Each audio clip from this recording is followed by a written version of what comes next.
The wind outside howled through the cracks of the old saloon, rattling the windows as if warning of something yet unseen.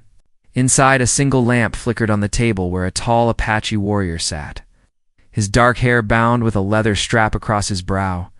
His presence filled the room, though he said nothing. Every eye turned to him, for he was not a man who passed unnoticed. The settlers kept their distance, whispering in corners, their stares both cautious and curious. He had seen many nights like this one, in towns where the weight of suspicion clung heavier than the smoke from the lanterns. Yet tonight felt different. Something in the air pressed down harder, like the hush before a storm. Across from him sat a little girl.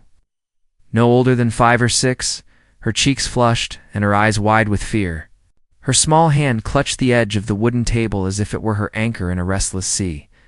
When the steaming bowl of stew was set down before the Apache, the girl suddenly stiffened. Her gaze darted toward the man behind the counter, then back to the bowl.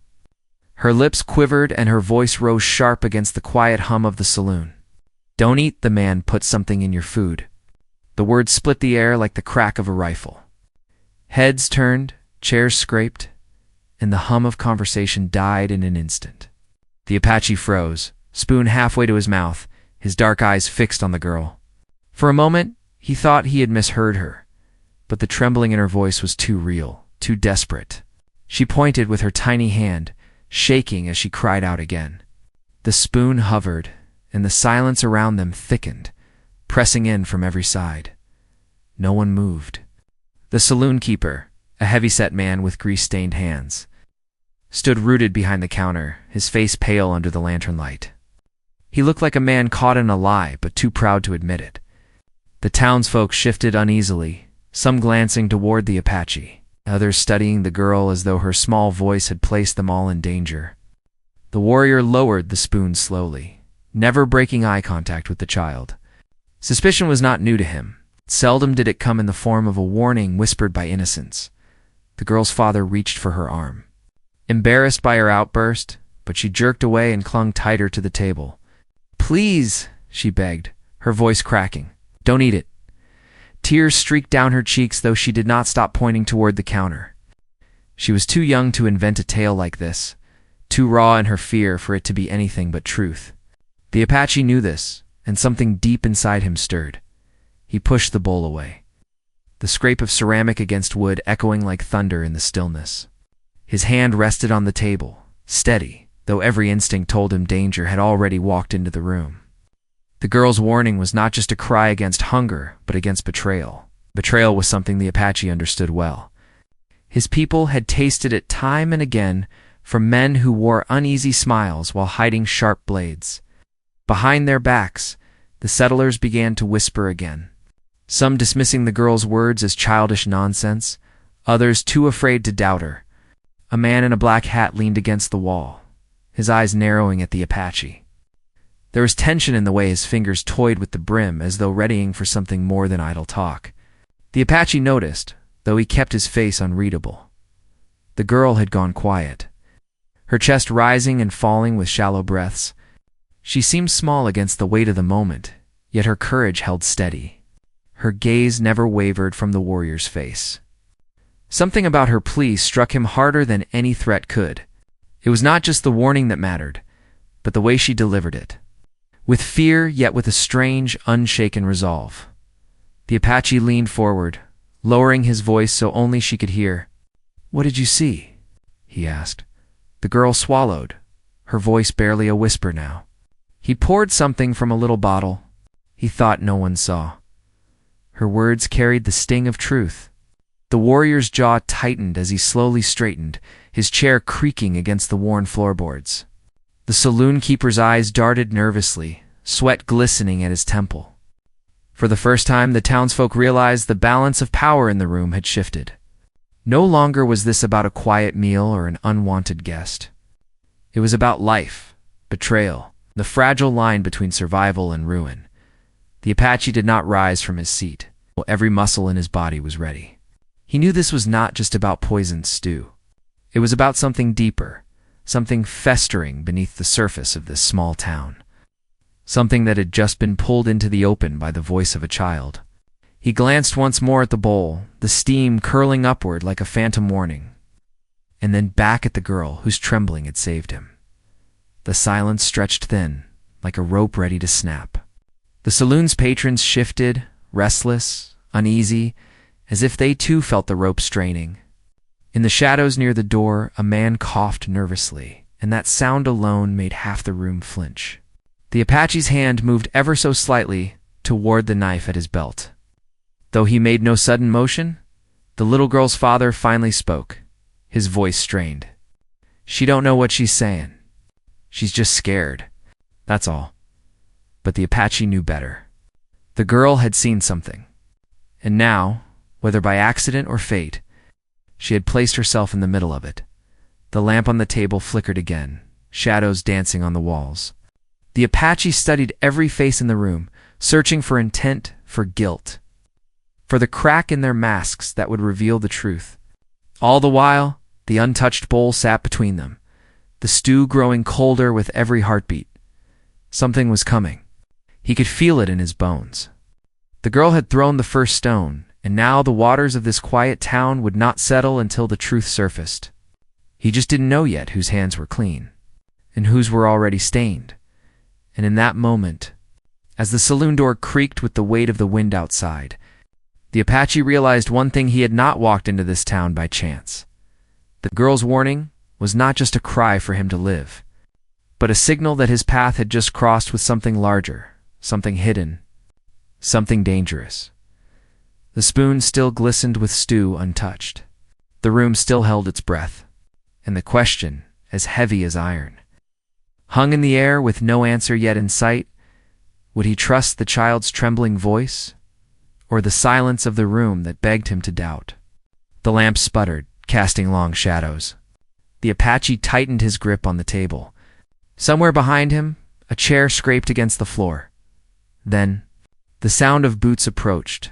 The truth was about to step forward, and the night was only just beginning. The boots grew louder as they struck the wooden floor, each step slow, steady, and deliberate. The sound rolled through the saloon, and every man and woman inside seemed to draw back, making way though no one said a word. The Apache did not move, but his eyes lifted toward the figure that was coming closer. A tall man in a dark coat, his hat pulled low over his brow, stopped just a few feet from the table where the stew still sat untouched. His face was hard, the kind worn by years of dust, work, and secrets. He glanced at the bowl, then at the little girl whose small hand still trembled on the table's edge. "You got a problem here?" he asked, his voice low, but sharp enough to cut through the tense air. The Apache didn't answer at once. He studied the man carefully, reading his stance, the twitch of his jaw, the way his hand lingered too close to his belt. He was no stranger to men like this. Men who spoke with authority, whether given or taken, and expected others to obey without question. The child shrank back slightly, pressing against her father's side, though she still kept her eyes on the Apache. She wasn't finished with her warning. She wasn't done standing her ground, even if her voice had gone silent. The Apache gave her the smallest nod, enough to show he had heard her, enough to keep her courage alive. The man in the dark coat narrowed his gaze. "If the food don't suit you, best not order it. But don't go stirring trouble with tales a child can't back up." The Apache leaned back slowly, his chair creaking under his weight. He let the silence stretch before speaking. "The child has nothing to gain by lying." His words were calm, but they landed heavy in the room. A murmur ran through the settlers. Some shifted uneasily, others nodded faintly as if agreeing, but none dared speak louder than a whisper. The saloon keeper wrung his hands, sweat dripping onto his stained apron. His eyes flicked nervously to the man in the coat, and that glance betrayed him more than any word could. The Apache caught it. He never missed details like that. A flicker of fear, a slip of loyalty, a silent confession hiding in plain sight. The girl's warning had struck true, and now the weight of it pressed harder against everyone in the room. The man in the coat tilted his head, his lip curling into the faintest sneer. "Best watch your tongue, stranger. This town don't take kindly to accusations, especially from folks who don't belong." The Apache's jaw tightened, though he remained still. Belonging was a word he had heard his whole life, used as a weapon against his people, used to push them farther and farther from the land that once was theirs. He didn't answer the insult. Instead, he reached for the lamp at the center of the table and slid it a little closer, letting its flame throw sharper light across the faces before him. He wanted to see their eyes, to catch what they tried to hide. The child's father finally spoke, his voice cracking. "She's tired." "She don't mean it?" He pulled her gently toward him, but the girl resisted, her small body tense as a bowstring. She looked up at the Apache, her eyes wide, and whispered just loud enough for him to hear, "Don't let them make you eat it." Her father hushed her quickly, but the words had already settled deep in the Apache's mind. The boots stepped again, this time circling the table. The man in the coat leaned closer, resting a hand on the back of a chair. His voice lowered, sharp and cold. "You eat, or you don't. But you'll not be accusing honest men of wrong without proof."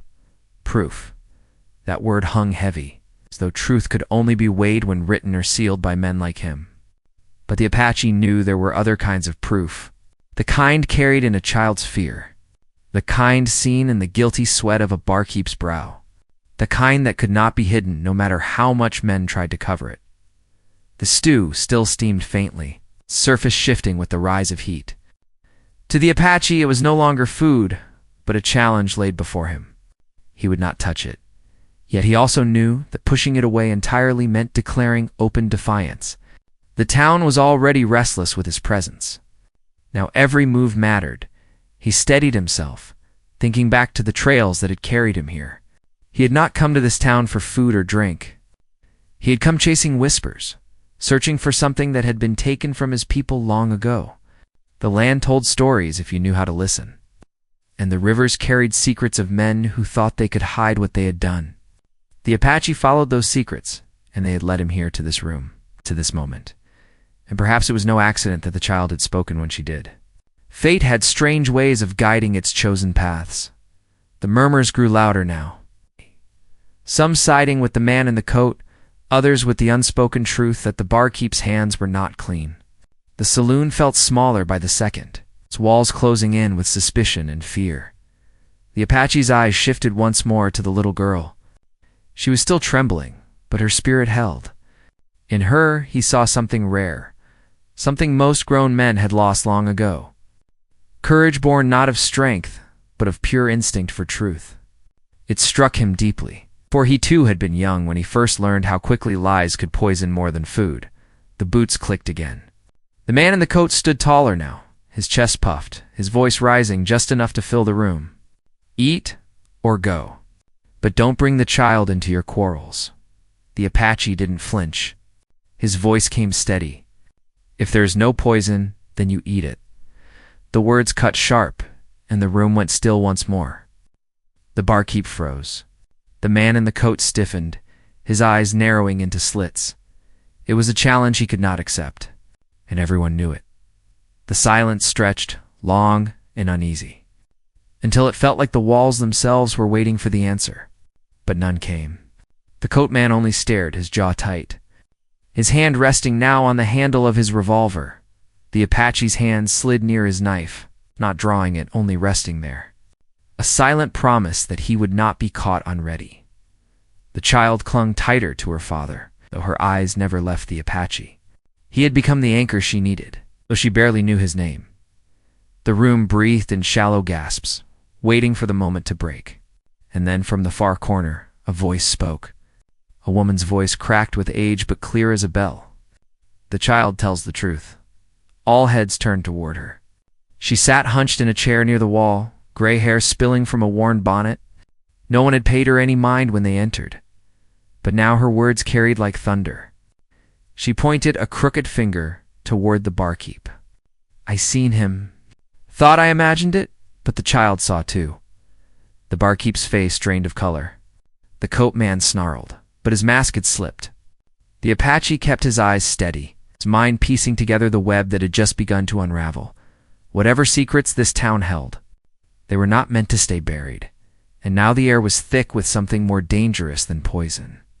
It was truth clawing its way to the surface, and once it came, there would be no stopping what followed. The Apache knew this was only the beginning. The stew sat untouched. The lamp flickered. The boots shifted once more, and in that charged silence, the warrior realized he was no longer just a visitor to this town. He was now part of the story it had tried so hard to keep hidden. The truth was pressing in, and there would be no turning back. The old woman's words hung in the room like smoke that refused to clear. The Apache watched as the crowd shifted, each settler's face telling its own story of doubt, fear, or quiet agreement. The barkeep's hands shook, though he tried to hide them by gripping the edge of the counter. His eyes darted between the Apache, the little girl, and the man in the dark coat. For a heartbeat, no one dared move. The Apache did not speak.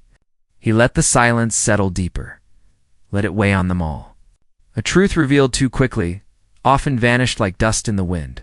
Better to let it take root in their own hearts, to let them wrestle with what they had seen and heard. The coat man finally broke it, his voice edged with anger. Old woman's gone blind. Child's got no sense. You all let a stranger stir up fear, and for what? A bowl of stew? His hand still rested on the revolver at his hip, though he had yet to draw. But the room no longer felt so steady beneath his authority. The old woman's claim had cracked something open. A few men shifted away from the counter, putting distance between themselves and the barkeep. A couple of women whispered behind their hands. Casting glances that were sharper than any blade, the Apache noted it all, storing every glance, every whisper, as carefully as a scout reading tracks in the dirt. Each movement told him this town was not united, but there were lines already drawn beneath the surface. The child clung to her father's sleeve, her voice low but steady. I saw it, she whispered again, though this time only for the Apache. He gave her the faintest nod, enough to show her he trusted her eyes more than the barkeep's trembling hands. The coat man stepped closer to the Apache's table, lowering his voice now. You don't know the ways of this town. Best you take what's yours and ride out before you end up regretting staying. The Apache leaned back slightly, his dark eyes calm yet unyielding.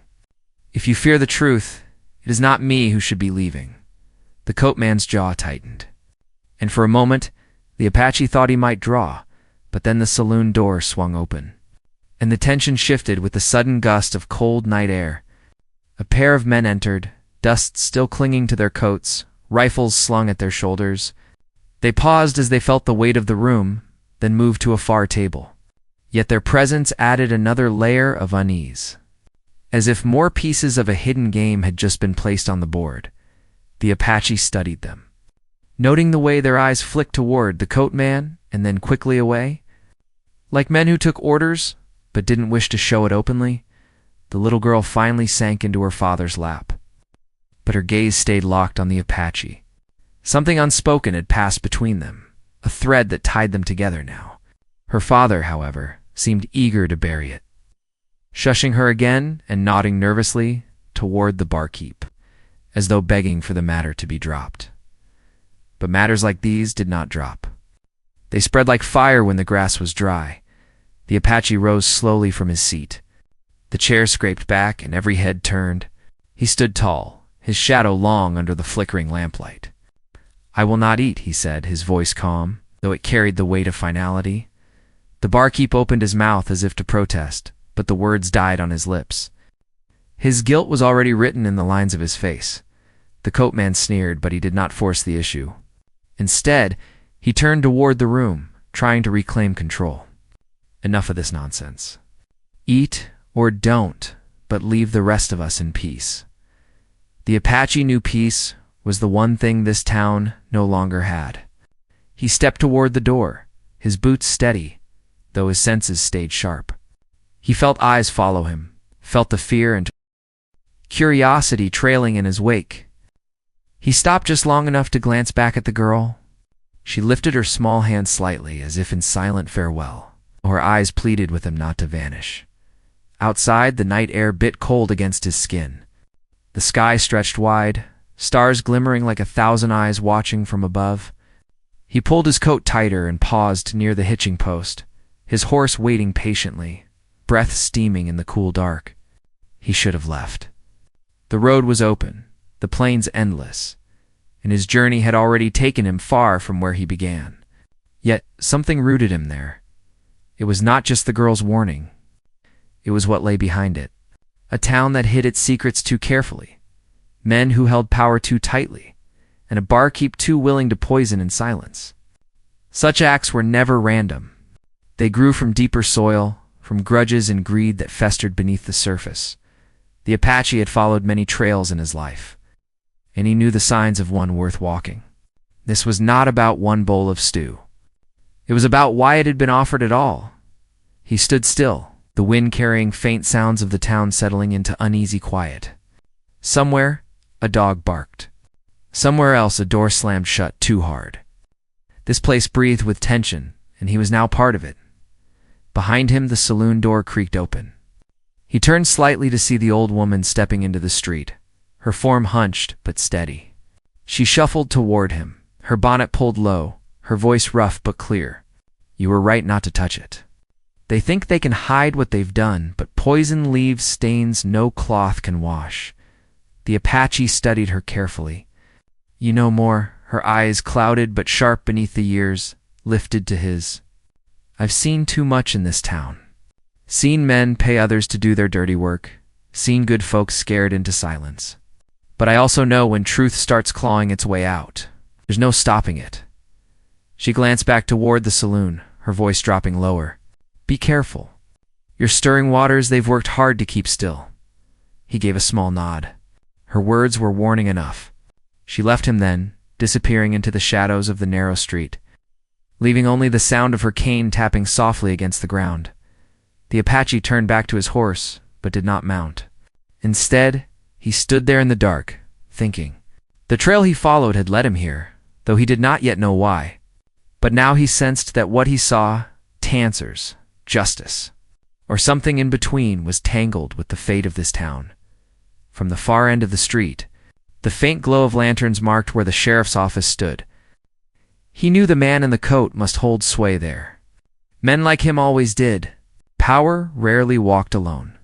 It always came with a badge or a gun. The Apache tightened the strap on his horse's saddle, then loosened it again, his hands steady, though his mind was restless. He had decisions to make, but none could be made in haste.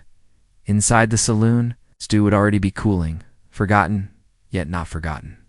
The girl would be tucked away by her father, scolded perhaps, hushed into silence, though her eyes would not easily forget the sight of betrayal.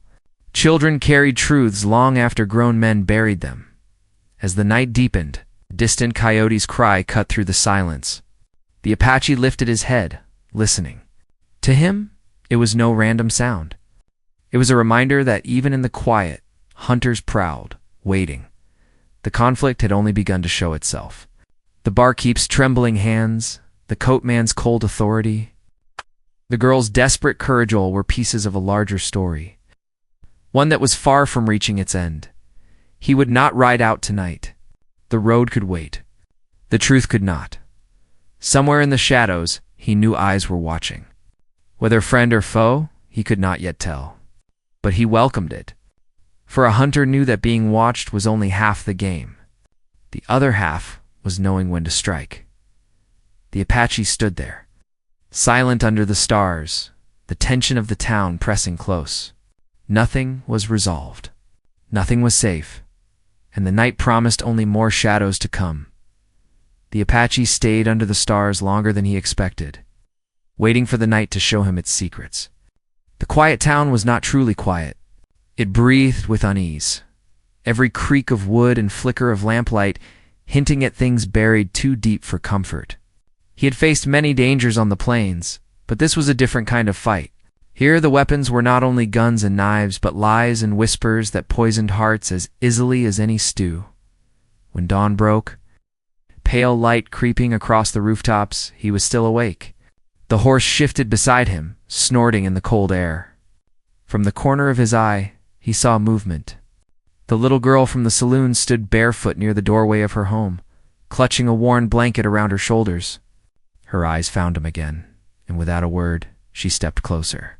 She had no fear, only that same quiet courage he had seen the night before. Her father rushed after her, hushing and pulling her back, but the Apache raised a hand. Let her speak. The man froze, torn between shame and fear, before releasing her small hand. She looked up at the warrior, her voice soft but certain. They'll try again. They don't want you here. They don't want anyone to know. The Apache crouched down to meet her at eye level. What do they hide? The girl's eyes darted toward the sheriff's office at the edge of town. She hesitated, then whispered, the land. My PA says it wasn't theirs to take, but they did, and now they keep anyone quiet who remembers. Her words struck like arrows. The Apache understood at once. This was why the stew had been poisoned, why the man in the coat stood so firm, why the barkeep had been forced into his role. It was never just about food. It was about land stolen, held with fear, protected by silence. The father pulled her back then, apologizing in a broken voice. She don't know what she says. Please, don't bring more trouble. But the Apache knew the child spoke truth. Children saw clearly what grown men tried to bury. He rose, his decision made. The sun rose higher, and with it the town stirred. Doors opened, boots shuffled across dirt, and the clang of metal rang from the blacksmith's shop. Yet beneath it all, the air still carried that heavy silence, the kind that told of secrets waiting to be uncovered. He walked straight to the sheriff's office, each step slow, each breath steady. The door creaked as he pushed it open. Inside, the man in the dark coat sat behind a desk, hat tipped low, a ledger open before him. He did not look surprised. You should have left, the sheriff said, his voice calm but cold. Would have been easier for you? Easier for us. The Apache's gaze moved to the shelves stacked with papers, maps rolled and bound, deeds marked with ink. Proof. Every scrap of it smelled of theft. You steal from my people, the Apache said evenly. You poison to keep it. The sheriff leaned back, folding his arms. This land was wasted before we took it. We built this town, gave it life. And no one, Apache or otherwise, is going to take it back. The Apache's hand rested on his knife, though he did not draw it yet. Life built on lies is no life at all. The sheriff's lips curled into a sneer. That's what folks like you never understand. Survival means doing what others won't. His hand slid toward the revolver at his side, but before he could grip it, the door burst open. It was the old woman, her cane striking the floor like thunder. Behind her came several townsfolk, their faces pale but determined. The little girl clung to her father's hand, standing at the front of the group. She's right, the old woman said, her voice sharp despite her years. This land wasn't theirs to take, and we've all known it. We just feared speaking it aloud. She pointed a trembling finger at the sheriff. And you've kept us bound with threats and blood long enough? The sheriff's hand froze on his gun. His eyes darted to the townsfolk, and for the first time, the certainty in his stance wavered. The Apache saw it, the shift of power, the breaking of silence, one by one. The settlers stepped forward, their whispers rising into steady voices. Some spoke of deeds signed under threats, others of neighbors who had vanished after questioning too much. The barkeep appeared last, his apron stained, his face hollow. He did not lift his head, but his words carried clear. They made me do it. Said, if I didn't, my family would pay the price. The Apache stood still, letting the voices gather like storm clouds. This was not his fight alone. It belonged to the town, to the people who had suffered in silence. His presence had only sparked the flame. The rest was theirs to carry. The sheriff rose slowly, rage burning in his eyes. You think words will change anything? You think a crowd of cowards can strip me of what I built? His hand jerked toward the revolver, but the Apache was faster. His knife left its sheath in a flash, striking the desk with a thud, pinning the sheriff's sleeve to the wood before he could lift his weapon. The room froze. The sheriff's face twisted, caught between fury and fear. The Apache leaned close, his voice low but steady. Your power ends when truth begins. The old woman's eyes glistened as the townsfolk closed in, no longer afraid. Some reached for the papers stacked on the shelves, others for the maps. The lies were unraveling, piece by piece. The sheriff's hand trembled, but he no longer had the room. His authority had bled out like water in the dirt. The Apache pulled his knife free, the wood splintering as he stepped back. He did not strike again. He did not need to. The people had found their voices, and that was more dangerous to the sheriff than any blade. By evening, the sheriff was gone, taken away by his own townsfolk, his threats powerless against their newfound courage. The barkeep confessed openly, and though shame weighed heavy on him, the people chose to forgive, knowing he too had been a prisoner of fear. The old woman's voice carried strong in every corner of the saloon, guiding the people to reckon with the past they had long ignored. The little girl found the Apache once more before he rode out. She pressed a small wildflower into his hand, her eyes bright though her voice quiet. "Thank you for listening." He looked down at the flower, simple yet unyielding, and gave a small nod. "It was your truth that saved me." Her father stood nearby, gratitude heavy in his expression. He did not speak, but the Apache needed no words. Some things were clear in silence. When he mounted his horse, the town stretched behind him, different now. Its shadows had not vanished, but the hold of fear had broken. The people would have to decide what came next, how to rebuild with truth instead of lies. That choice was theirs, not his. The road stretched ahead, open and endless. The Apache guided his horse forward, the sun dipping low, casting long streaks of fire across the land. He carried no deed, no map, no trophy from the conflict. What he carried instead was something quieter, but stronger, the reminder that even in the smallest voice, even in the trembling cry of a child, truth could rise against the darkest schemes. The wild spread before him, vast and unyielding, and he welcomed it. He was a wanderer, a seeker, one who listened to the whispers others ignored. And wherever those whispers led, he would follow. For he knew the land itself never lied. Behind him, the town stood with its wounds bare but healing. Ahead of him, the trail promised more shadows, more truths waiting to be uncovered. And as the wind carried the sound of the child's voice, faint yet clear in his memory, the Apache rode on, knowing the fight was never truly over, only passed from one soul to the next. The story of betrayal and survival, of land and justice, would not be forgotten. It would live in the hearts of those who found their voices, and in the courage of a child who dared to shout the truth when no one else would, and that was enough to carry him onward. Out into waiting horizon.